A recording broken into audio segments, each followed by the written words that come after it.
Сәлеметсіздер ме балалар? Сәлеметсіздер мұғалім. Қалдарыңыз қалай? Жақсы. Отырыңыздар. Көңіл күйлеріңіз қалай, жақсы ма? Иә.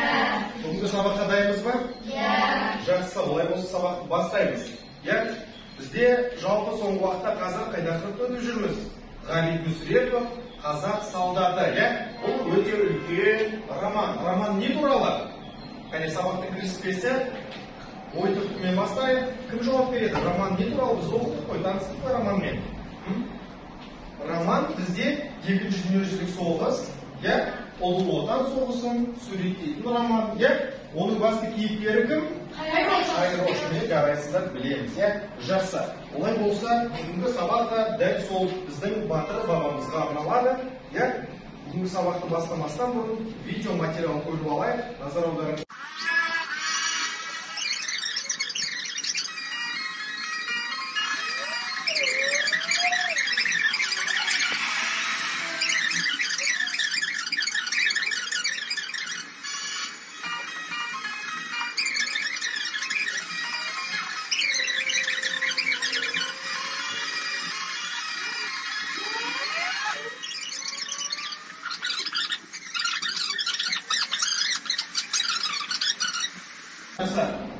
Жұмыс дәптерімізді ашып, бүгінгі күнді жазып алайық.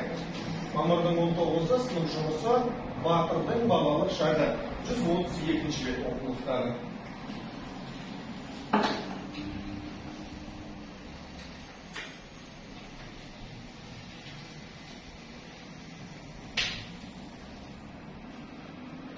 Тамаша.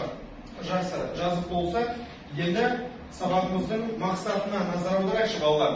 Бүгінгі сабағымыздың мақсаты Ғабит Мүсіреповтің қазақ солдаты романымен танысу және де тақырып бойынша үйренген жаңа сөздерді қолдана отырып көзқарасымызды білдіріп үйрену екен. Жақсы. Келесі жаңа сөздерді жаттайық. Айдары бүгінгі сабақта қандай жаңа сөздер бар екен, соған назар аударайық. Ол үшін сөздік дәптерлеріңізді ашыңыздар. Бүгін бізде жара, жарық, бұрмалау және қабысқан қарын деген 4 сөз берілген екен бүгінгі сабақта.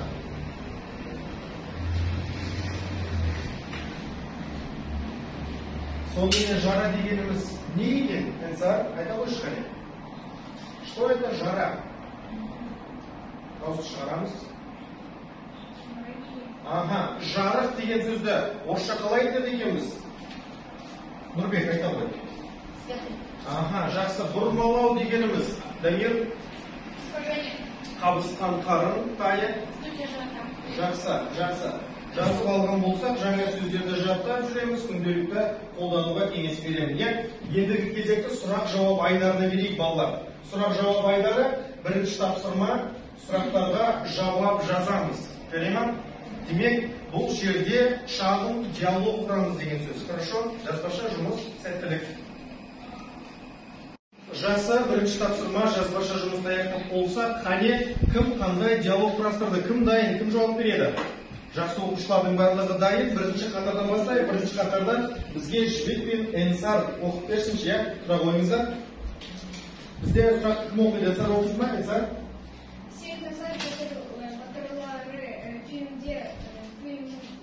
Filmin көрдім. Filmin rejissörü kim?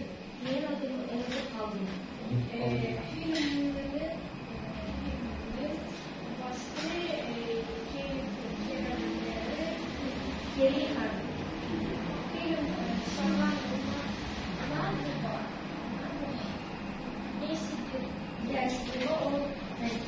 тарихи фильмге жақсы. Кішкене даусыңызды көтеріп айтып, есімей қалып жатыр. Рахмет сіздерге. Екінші қатардан Нұрбек пен Темірланды тыңдаймыз. Алып тұрамыз орнымыздан. Сұрақтарды кім оқиды? Нұрбек оқиды ма? Жақсы. Темірлан жауап береді. Бастайық. Сен қазақ батырларды я көрдім. Фильмнің режиссері кім? Абылай хан. Ой, білмеймін. Filmin başka kelimeleri kım? Abdullah Han мен Керей хан. Фильм салған адамға не себепті? Ол өте тарихи фильм. Сенің ойынша Қайрош қандай болады? Жақсы, шыншыл. Жақсы, Ya отыра қойыңыздар, рахмет. Фильм туралы біраз мәлімет біледі екен біздің балалар. Үшінші қатарда кімді тыңдаймыз? Ерлан мен Дамирді тыңдайық. Сұрақтарды бізге Ерлан оқиды ма? Дамир жауап береді, ал кеттік. Всем хотят подавать фильм «Кредит». Жол көрмеймін. Режиссер кім? Білмеймін. Фильмі бастайды клипте кім? Білмеймін. Фильм саған ұнайды не сыйлады? Мен білмеймін. Сенің ойынша қандай болады? Білмеймін. Ешбір сұраққа жауап жоқ екен, Дамир. Фильмді көрмегенбіз, қайрошқа да мінездеме бере алмай жатырмыз. Олай болмайды ғой, дайындық керек сабаққа. Жақсы. Олай болса, шағын диалогты аяқтадық, фильмді көргендер де бар, көрмегендер де бар, және қазақ батырлары тарихи фильм екендігін бізге жібек жеткізген болатын. Рахмет. Жалғастырамыз. Келесі тапсырма, екінші тапсырмаға назар аударайық, балалар. Бұл жерде шағын мәтін берілген. Бұл мәтінді мен оқып беремін қазір. Ал одан кейін біздің қайроштың жаңа достарына біз не істейміз? Мінездеме жазамыз. Мінездеме дегеніміз не?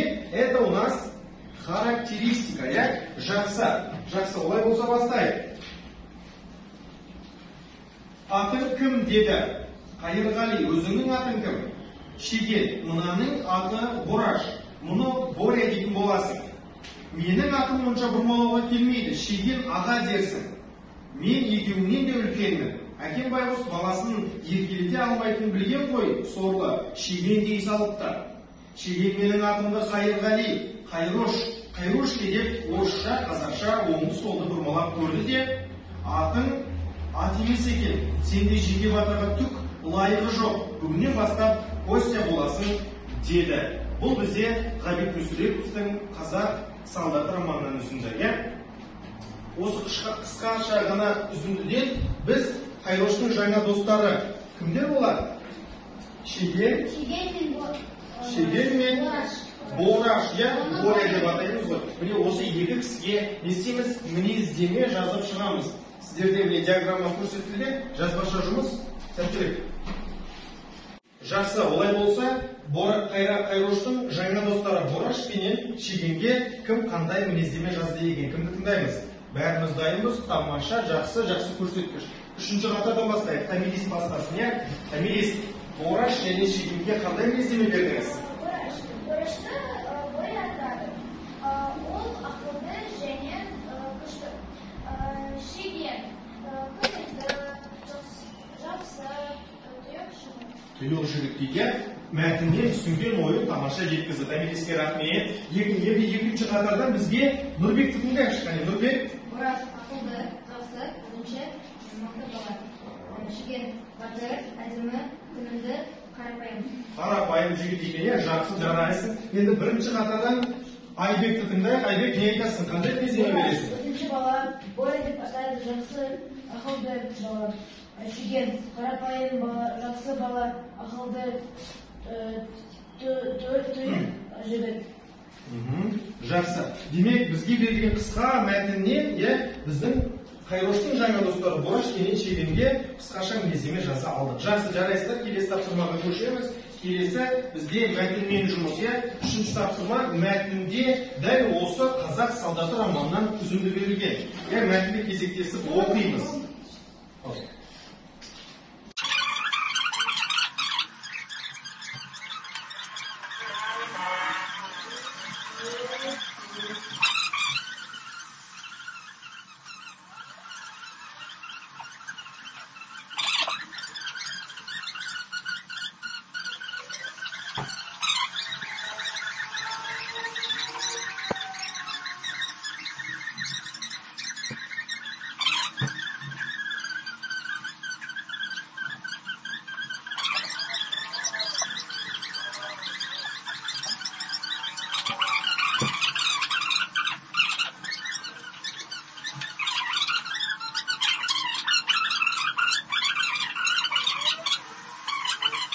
Жақсы, олай болса төртінші тапсырма мәтіннен есімдіктерді тауып, олармен сөйлем құрастырыңыз.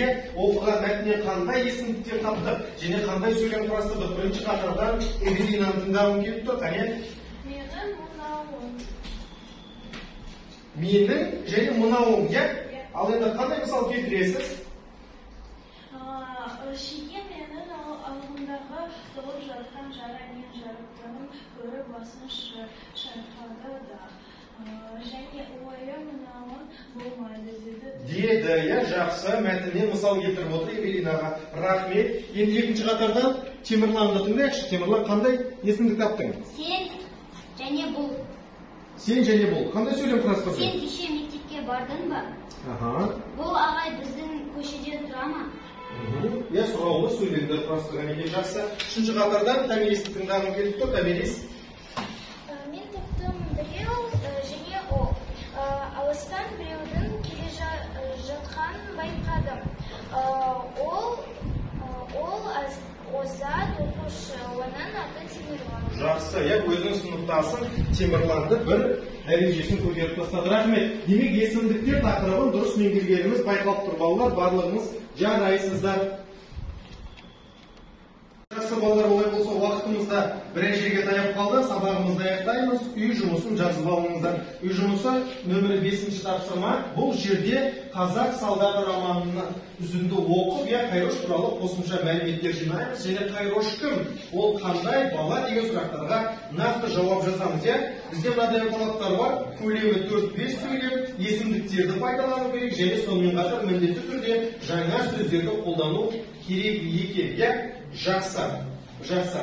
Жазып алсақ, сабағымызды аяқтаймыз. Әдеттегідей кері байланыс. Сіздердің бүгінгі сабақты түсіндіңіздер ме, әлде жоқ па, сол туралы сөйлесейік. Ал бүгін сабақта белсенді болған оқушылардың бірінші қатардан Жібек.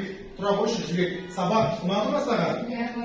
Бас бармақ тәсілімен бағалай ұнаса, қалай көрсетеміз? Ұнады. Не үшін ұнады? Себебі мен батырдың Қайрош балалық шағын білдім. Қайрош батырымыздың балалық шағын білдім. Отыра қой, жақсы, Жібек, жарайсың. Ал енді екінші қатардан кімді тыңдаймын? Нұрбек. Тұра қойшы, Нұрбек те өте белсенді болды. Бас бармақ әдісі сабақ саған ұнады ма? Ұнады, жақсы. Неліктен ұнады?